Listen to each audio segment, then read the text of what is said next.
Magandang araw bagong Pilipinas at welcome muli sa isa na namang makabuluhang episode ng Straight from Team PNP kung saan inilalapit namin sa inyo ang mga kwento ng katapangan, malasakit at tunay na serbisyo ng ating kapulisan. Ako po ang inyong tagapag-ugnay, Patrolwoman Sari Bernales.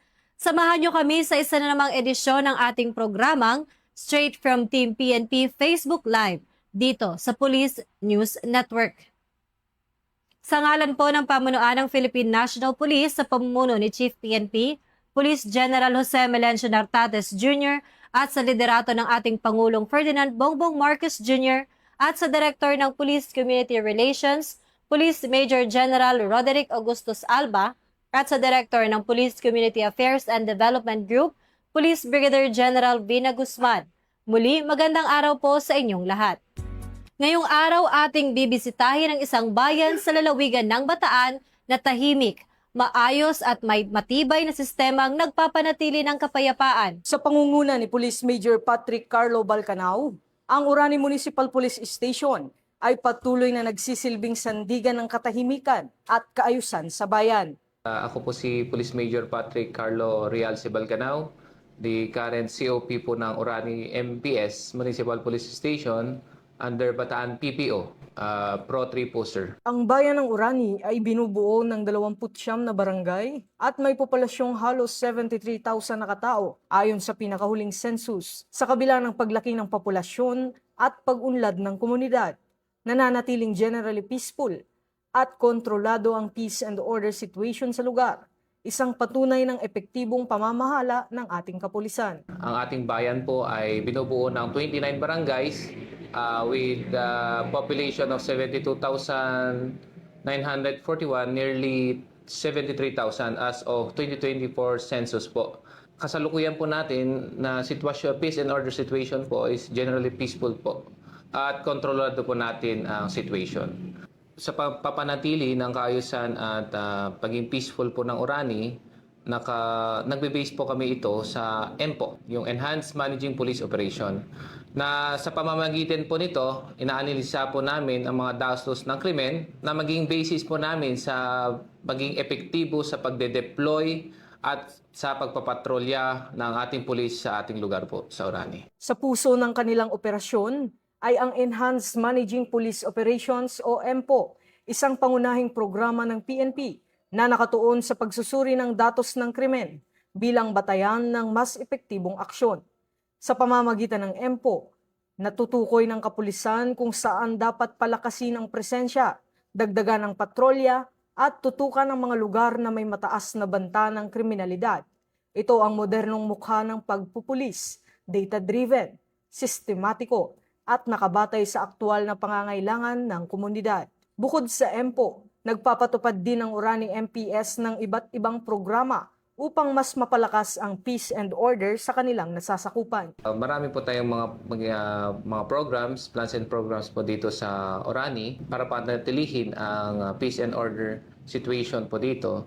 But we are using the Enhanced Managing Police Operations na ginagamit po namin sa pamamagitan po ng pag-analisa ng datos ng krimen. Mas nagiging epektibo po ang pagpapatrolya at pagde-deploy po ng ating pulis sa lugar na may mataas na banta ng kriminalidad. Ang mga pangunahing programa natin is yung number 1 po is talaga yung police visibility. Police visibility, regular foot patrol, and mobile patrol to include motorcycle patrolling po. Number 2 is anti-criminality operations, which is the conduct of regular checkpoints, Oplan Sita, and lalo po sa gabi, yung Oplan Galugad po namin sa mga financial institutions po namin. And of course, yung anti-drugs and anti-criminality operations po din namin. Maliban po sa mga programs po natin na crime preventions, meron din po kaming mga operations po like anti-illegal drugs operations and the like po. Operations against loose firearms po and other anti-illegal activity campaign po namin, sir. Sa oras ng pangangailangan, mahalaga ang mabilis na pagtugon at dito namamayani ang Orani MPS.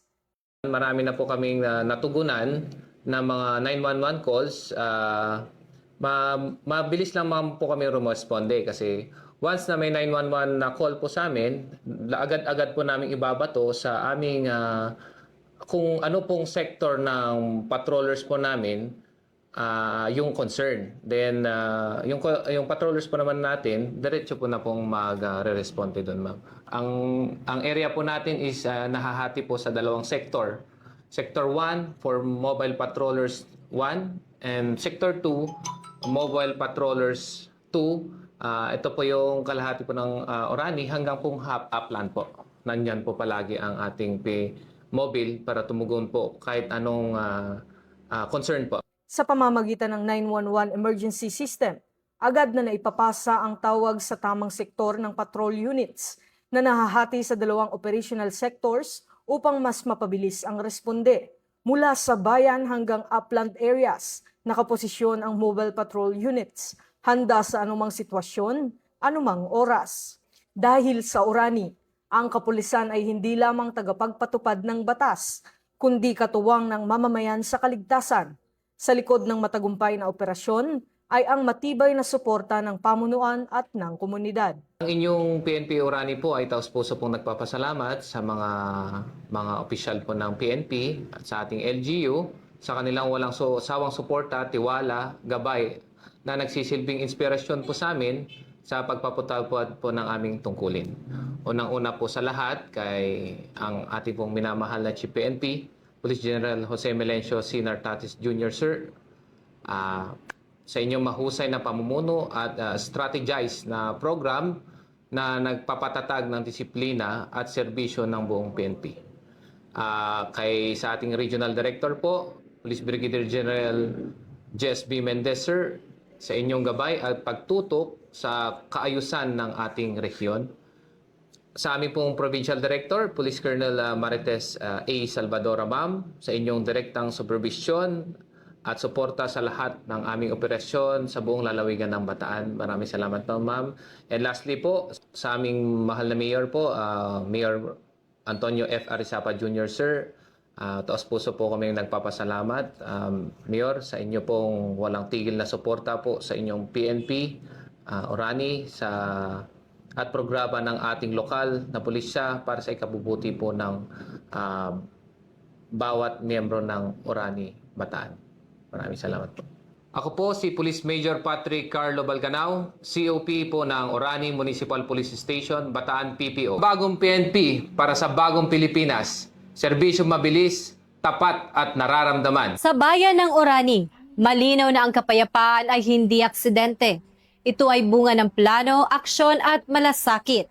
Sa pamumuno ni Police Major Patrick Carlo Balcanao, patuloy na isinasabuhay ng Orani MPS ang makabagong pagpupulis, nakabatay sa datos, mabilis sa aksyon at malapit sa komunidad. Mula po sa tanggapan ng tagapag-ugnay ng Pambansang Pulisya, ako po si Patrolwoman Sari Bernales. Magkita-kita po tayong muli sa susunod na episode ng Straight from Team PNP Facebook Live, kung saan patuloy naming inilalapit sa inyo ang mahalagang programa, serbisyo at kwento ng dedikasyon ng ating kapulisan. At ito ang bagong PNP para sa bagong Pilipinas, serbisyong mabilis, tapat at nararamdaman. At muli po, ito ang Straight from Team PNP Facebook Live.